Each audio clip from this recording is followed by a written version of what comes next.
Oui, aujourd'hui, le secteur éducatif souffre d'un déficit chronique de financement. Alors, à quoi nous sert la recherche si on ne peut pas se pencher à cette importante problématique? Il devient dès lors urgent pour l'intellectuel africain de s'interroger sur les modèles qui ont été proposés après la colonisation. Mais l'Asie n'a pas eu à claironner ou à pleurnicher ou à mendier les financements.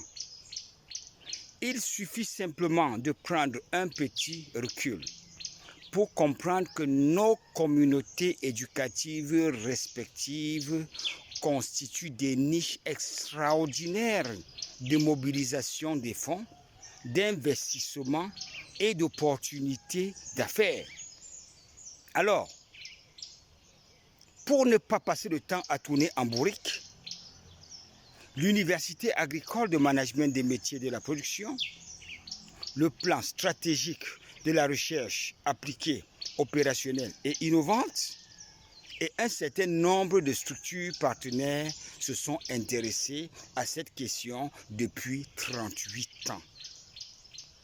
Il se trouve alors que c'est l'absence de l'éducation financière et de l'instrument spécialisé pour collecter, mobiliser, orienter cette ressource qui en réalité a manqué à nos États en Afrique. Alors pour ce faire, je vais juste prendre un exemple. La population universitaire, scolaire et professionnelle camerounaise tournerait autour de 11 millions de personnes. Alors, si nous partons sur la base d'une épargne de 100 francs par semaine, soit 5200 francs par an, que nous multiplions simplement par 52, ça veut dire que potentiellement, l'on peut mobiliser plusieurs milliards de francs CFA et que l'on peut se risquer à convertir en euros ou en dollars. Et si on le fait comme ça par nation, on aura une masse d'argent important que l'on peut investir pour financer les études de nos enfants, pour financer les écoles, pour financer l'amélioration des plateaux techniques, notamment les pôles d'ingénierie, de technologie et d'entrepreneuriat, et bien d'autres opportunités qui s'offrent à l'école. Et surtout, financer la recherche estudiantine de manière à ce que les résultats soient traduits en exploitation industrielle nantie d'un patrimoine intellectuel.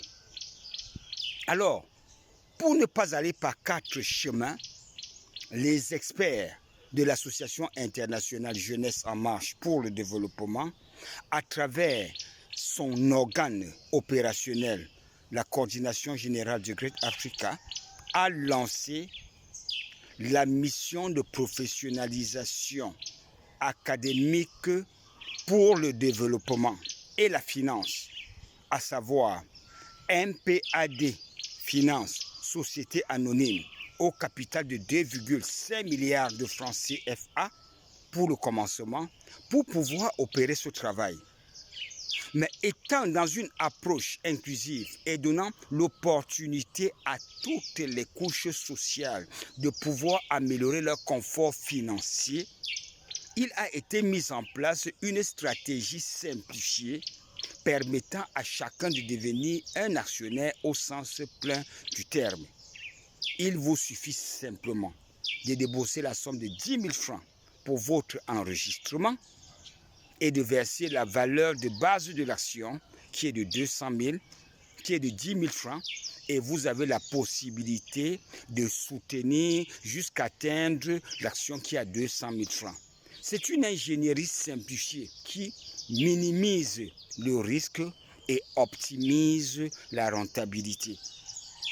On nous fait comprendre la finance. Non, Aucun pays au monde ne s'est développé en dehors de l'ingénierie et de l'industrie financière. Si vous prenez des cas exponentiels, des cas extraordinaires tels que Dubaï, Hong Kong, Singapour, les îles Maldives, la Malaisie et autres, ils ont mis un accent sur l'industrie de la finance qui, dans ces localités, sont inclusives.